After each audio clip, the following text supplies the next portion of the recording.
അടുത്ത ചോദ്യം എഴുതുക. 11ാമത്തെ ചോദ്യം.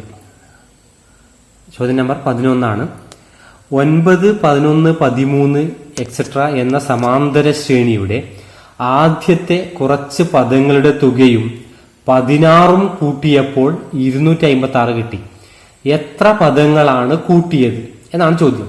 സമാന്തര ശ്രേണി മറന്നിട്ടുണ്ടാവും ചിലപ്പോ, നമ്മളെ 1ാമത്തെ പാഠത്തിലെ ചോദ്യമാണിത്. അപ്പോ സമാന്തര ശ്രേണിയുടെ എത്രയോ പദങ്ങളുടെ തുകയാണ്, സമാന്തര ശ്രേണിയുടെ എത്ര പദങ്ങളുടെ തുകയാണ് കൂട്ടിയത് എന്ന് നമുക്ക് അറിയില്ല.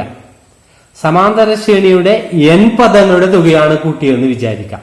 നമ്മൾ പഠിച്ചതാണ് എങ്ങനെയാണ് സമാന്തര ശ്രേണിയുടെ n പദങ്ങളുടെ തുക കാണുക. ഓർമ്മിച്ച് നോക്കിയേ, ആർക്കെങ്കിലും ഓർമ്മയുണ്ട് നോക്കിയേ. സമാന്തര ശ്രേണിയുടെ n പദങ്ങളുടെ തുക എന്ന് പറയുന്നത് അര an² പ്ലസ് അര a plus b into n എന്നാണ് നമ്മൾ പഠിച്ചത്.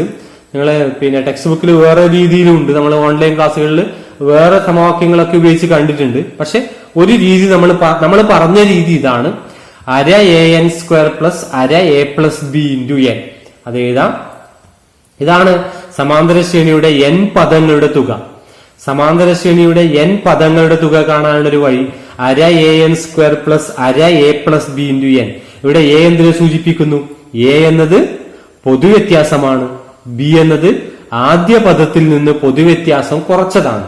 ഓർമ്മിക്കണം, a എന്നത് പൊതുവ്യത്യാസമാണ്, b എന്നത് ആദ്യ പദത്തിൽ നിന്ന് പൊതുവ്യത്യാസം കുറച്ചതാണ്. അപ്പൊ നമുക്ക് എയും ബി ഒന്ന് കണ്ടുനോക്കാം. ഇവിടെ എന്താണ് a എന്നത്? ഈ സമാന്തര ശ്രേണിയുടെ പൊതുവ്യത്യാസം എത്ര? 9, 11, 13 2ആണ്. കൂട്ടി പോകുന്ന 2ആണ്. അപ്പൊ a സമൻ 2, ബിയോ ആദ്യ പദത്തിൽ നിന്ന് പൊതുവ്യത്യാസം കുറക്കുന്നത് ആദ്യ പദത്തിൽ 9, 9 2 കുറച്ചാൽ 7. അത് നമുക്കൊന്ന് എഴുതി വെക്കാം സൈഡിലായിട്ട്. എഴുതാം a സമൻ 2, b സമം 7 എന്ന് കിട്ടി. ഇനി എയുടെയും ബിയുടെയും വിലകൾ ഇവിടെ നിന്ന് നൽകി നോക്കാം. അര an² അര ഇൻറ്റു 2n² പ്ലസ് അര ഇൻറ്റു 2 പ്ലസ് 7n എന്നാണ് വേണ്ടത്. അപ്പോ അര ഇൻറ്റു 2 ഇൻറ്റു n² പ്ലസ് അര ഇൻറ്റു 2 പ്ലസ് 7 ബ്രാക്കറ്റ് നോക്കാം ഇൻറ്റു n. ഇത് ക്രിയ ചെയ്താൽ അര ഇൻറ്റു 2, 2ന്റെ അര, അര പറഞ്ഞ പകുതി, 2ന്റെ പകുതി എത്ര? 1. അപ്പോ ഒരു n², ഒരു n² n² മാത്രം പറഞ്ഞാൽ മതി. ഇവിടെ നോക്കോ, അര ഇൻറ്റു 2, 2ന്റെ അര 1, 1 പ്ലസ് 7 8. അപ്പൊ n² പ്ലസ് 8n എന്നാണ് വരുന്നത്. അപ്പോ n² പ്ലസ് 8n എന്നാണ് എന്ത് വരുന്നത്? സമാന്തര ശ്രേണിയുടെ n പദങ്ങളുടെ തുക വരുന്നത്. n² പ്ലസ് 8n എന്ന് വന്നു. മനസ്സിലായല്ലോ? n² പ്ലസ് 8n ആണ് വരുന്നത്. ഈ തുകയോടുകൂടി എന്ത് കൂട്ടണം?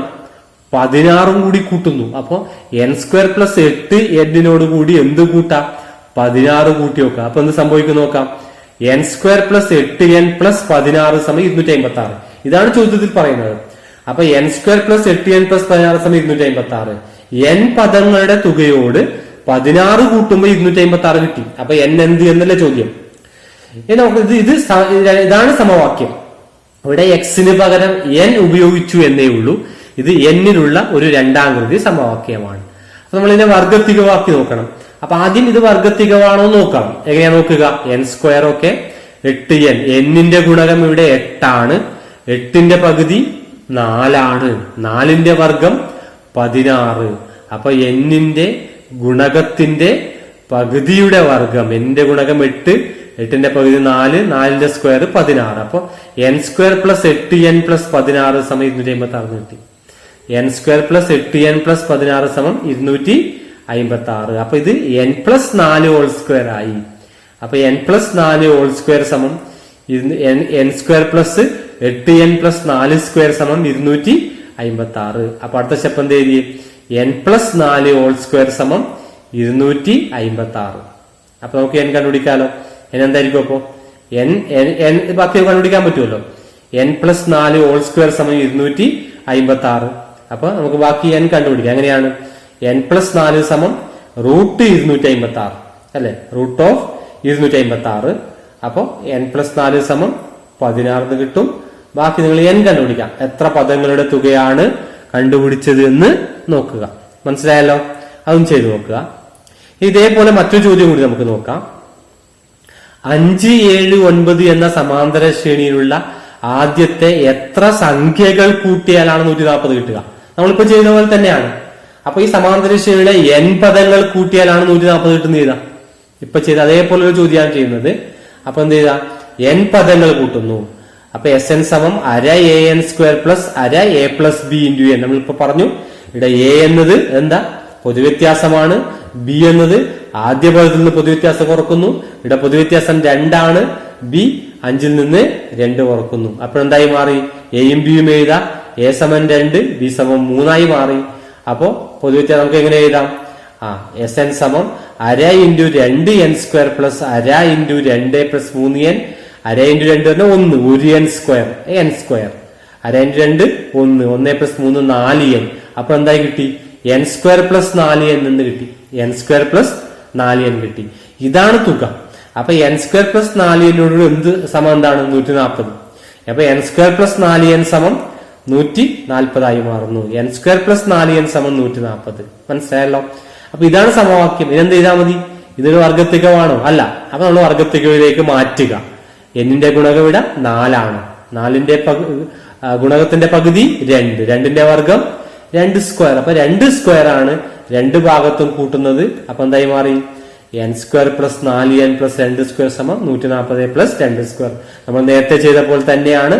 അപ്പൊ ഇതെന്തായി മാറും, ഇത് വർഗം തികഞ്ഞു. ഇവിടെ വർഗം n square plus 4n square plus 4n plus 2 square സമം 140 പ്ലസ് 2 സ്ക്വയർ ആയി മാറി. അത് n പ്ലസ് 2 ഹോൾ സ്ക്വയർ ആയി. n പ്ലസ് 2 ഹോൾ സ്ക്വയർ സമം 144 അല്ലെ. അപ്പൊ n പ്ലസ് 2 കണ്ടുപിടിക്കാം. എത്രയാണ്, √144 സമം 12.